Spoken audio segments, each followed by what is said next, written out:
Chapter 14 of The Lucky Piece, A Tale of the North Woods, by Albert Bigelow Paine. This recording is in the public domain. Chapter 14 What Miss Carroway Did. The circle of industry had been minus an important member that afternoon. The small woman in black was there, and a reduced contingent of such auxiliary members as still remained in the wilds, but the chief director and center of affairs, Miss Carroway, was absent. She had set out immediately after luncheon, and Mrs. Kitcher had for once enjoyed the privilege of sowing discord, shedding gloom and retailing dark hints, unopposed and undismayed. Her opponent, for the time at least, had abandoned the field. Miss Carroway had set out quietly enough, taking the path around the lake that on the other side joined the trail which led to the Deane camp. It was a rare afternoon, and the old lady, carefully dressed, primly curled, and with a bit of knitting in her hand, sauntered leisurely through the sunlit woods toward the West Branch. She was a peaceful note in the picture as she passed among the tall spruces, or paused for a moment amid a little grove of maples that were turning red and gold, some of the leaves drifting to her feet. Perhaps she reflected that for them, as for her, the summer time was over, that their day of usefulness was nearly ended. Perhaps she recalled the day not long ago when the leaves had been fresh and fair with youth, and it may be that the thought brought back her own youth, when she had been a girl, climbing the hills back of Haverford, when there had been young men who had thought her as fresh and fair, and one who, because of a misunderstanding, had gone away to war without a good-bye, and had died at Wilson's Creek with a bullet through her picture on his heart. As she lingered here and there in the light of these pleasant places, it would have been an easy task to reconstruct in that placid, faded face the beauty of 40 years ago, to see in her again the strong, handsome girl who had put aside her own heritage of youth and motherhood to carry the burdens of an invalid sister, to adopt finally as her own the last feeble, motherless infant, to devote her years and strength to him, to guide him step by step to a place of honor among his fellow men. Seeing her now, and knowing these things, it was not hard to accord her a former beauty.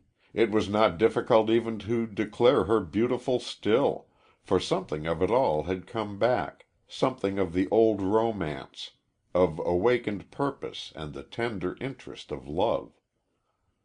Where the trail crossed the Au Sable Falls, she paused and surveyed the place with approval. "That would be a nice place for a weddin'," she reflected aloud. "Charlie used to say a piece at school about the groves was God's first temples, and this makes me think of it." Then she forgot her reflections, for a little way beyond the falls, assorting something from a basket, was the object of her visit, Constance Deane. She had spread some specimens on the grass and was comparing them with the pictures in the book beside her. As Miss Carroway approached, she greeted her cordially. "Welcome to our camp," she said. "I have often wondered why you never came over this way. My parents will be so glad to see you. You must come right up to the house and have a cup of tea." But Miss Carroway seated herself on the grass beside Constance instead. "I came over to see you," she said quietly. "Just you alone. I had tea before I started. I want to talk about one or two things a little, and maybe give you some advice." Constance smiled and looked down at the mushrooms on the grass. "About those, you mean," she said. "Well, I suppose I need it. I find I know less than I thought I did in the beginning." Miss Carroway shook her head. "No," she admitted. "I've give up that question. I guess the books know more than I do. You ain't dead yet, and if they was poison you would 'a' been by this time. It's somethin' else I want to talk about. Somethin' that's made a good many people unhappy, includin' me. That was a long time ago, but I suppose I ain't quite got over it yet." A good deal of the September afternoon slipped away as the two women talked there in the sunshine by the Au Sable Falls. When at last Miss Carroway rose to go, Constance rose too, and taking her hand, kissed the old lady on the cheek. "You are sweet and good," she said, "and I wish I could do as much for you as you have done, and are willing to do, for me. If I have not confided in you, it is only because I cannot, today. But I shall tell you all that there is to tell as soon, almost as soon, as I tell any one. It may be tomorrow, and I promise you that there shall be no unhappiness that I can help." "Things never can be set straight too soon," said the old lady.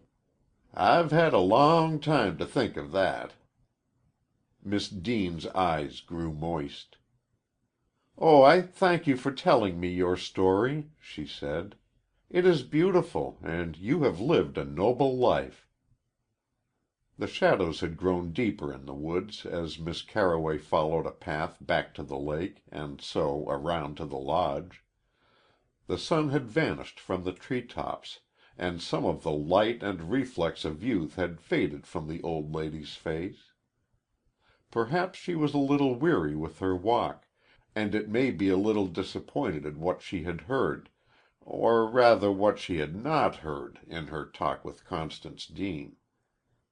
At the end of the lake she followed the path through the little birch grove and came upon Frank Weatherby, where he mused on the stone seat. Miss Carroway paused as he rose and greeted her. "I just come from a good walk," she said peacefully. "I've been over to the Deanes' camp. It's a pretty place." Frank nodded. "I suppose you saw the family?" he said. "No. Only Miss Deane. She was studyin' toadstools, but I guess they wasn't p'ison. I guess she knows 'em." Frank made no comment on this remark, and the old lady looked out on the lake a moment, and added, as one reflecting aloud on a matter quite apart from the subject in hand, "If I was a young man, and had anything on my mind, I'd go to the one it was about and get it off as quick as I could." Then she started on up the path, Frank stepping aside to let her pass. As he did so he lifted his hat and said, "I think that is good advice, Miss Carroway, and I thank you for it."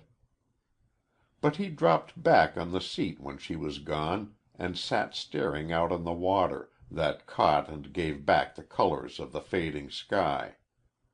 Certainly it was good advice, and he would act on it, tomorrow perhaps, not today. Then he smiled rather quaintly. "I wonder who will be next on the scene," he thought. "First the injured girl, then the good old busybody, whose mission it is to help things along. It would seem about time for the chief characters to appear." Once the sun is gone, twilight gathers quickly in the hills. The color blended out of the woods, the mountains around the lake faded into walls of tone, a tide of dusk crept out of the deeper forest and enclosed the birches. Only the highest mountain peaks, Algonquin and Tahawus, caught the gold and amethyst of day's final tokens of good-bye. Then that faded, and only the sky told the story to the lake, that repeated it in its heart. From among the shadows on the farther side a boat drifted into the evening light. It came noiselessly. Frank's eye did not catch it until it neared the center of the lake. Then presently he recognized the silhouetted figures, holding his breath a little as he watched them to make sure. Evidently Robin had returned with his party and stopped by the Deane camp. Frank's anticipation was to be realized. The chief characters in the drama were about to appear. Propelled by Robin's strong arms, the Adirondack canoe shot quickly to the little dock. A moment later the guide took a basket handed to him and assisted his two passengers, Constance and Mrs. Deane, to land. As they stood on the dock they were in the half-dusk, yet clearly outlined against the pale green water behind. Frank wondered what had brought Mrs. Deane to the lodge. Probably the walk and row through the perfect evening. The little group was but a few yards distant, but it never occurred to Frank that he could become an eavesdropper. The presence of Mrs. Deane would have dispelled any such idea, even had it presented itself. He watched them without curiosity, deciding that when they passed the grove of birches he would step out and greet them. For the moment, at least, most of his recent doubts were put aside. But all at once he saw Constance turn to her mother and take her hands. "You are sure you are willing that we should make it known to-night?" she said. And quite distinctly on that still air came the answer. "Yes, dear. I have kept you and Robin waiting long enough. After all, Robin is more to you than I am." And the elder woman held out her hand to Robin Farnham, who, taking it, drew closer to the two. Then the girl's arms were about her mother's neck, but a moment later she had turned to Robin. "After tonight we belong to each other," she said. "How it will surprise everybody!"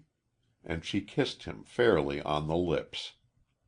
It all happened so quickly, so unexpectedly, they had been so near, that Frank could hardly have chosen other than to see and hear. He sat as one stupefied while they ascended the path, passing within a few feet of the stone seat. He was overcome by the suddenness of the revelation, even though the fact had been the possibility in his afternoon's brooding. Also, he was overwhelmed with shame and mortification that he should have heard and seen that which had been intended for no ears and eyes but their own. How fiercely he had condemned Mrs. Kitcher, who it would seem had been truthful after all, and doubtless even less culpable in her eavesdropping. He told himself that he should have turned away upon the first words spoken by Constance to her mother. Then he might not have heard and seen until the moment when they had intended that the revelation should be made. That was why Mrs. Deane had come, to give dignity and an official air to the news. He wondered if he and Edith were to be told privately, or if the banns were to be announced to a gathered company, as in the old days when they were published to church congregations. And Edith, what would it mean to her? What would she do? Oh, there was something horrible about it all, something impossible, something that the brain refused to understand. He did not see or hear the figure that silently as an Indian, from the other side of the grove stole up the incline toward the lodge, avoiding the group, making its way to the rear by another path. He only sat there, stunned and hopeless, in the shadows. The night air became chill, and he was growing numb and stiff from sitting in one position. Still he did not move. He was trying to think. He would not go to the lodge. He would not be a spectacle. He would not look upon or listen to their happiness. He would go away at once, tonight. He would leave everything behind, and following the road to Lake Placid, would catch an early train. Then he remembered that he had said he would marry Edith Morrison if he could win her love. But the idea had suddenly grown impossible. Edith would be crushed in the dust, killed. No, oh no, that was impossible. That could not happen.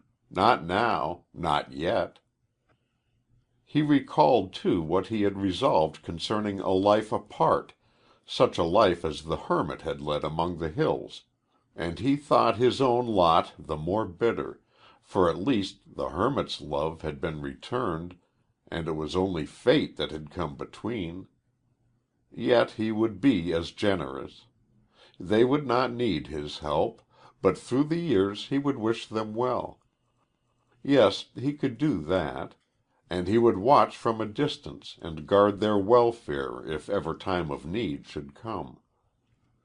Long through the dark he sat there, unheeding the time, caring nothing that the sky had become no longer pale, but a deep, dusky blue, while the lake carried the stars in its bosom. Chapter 14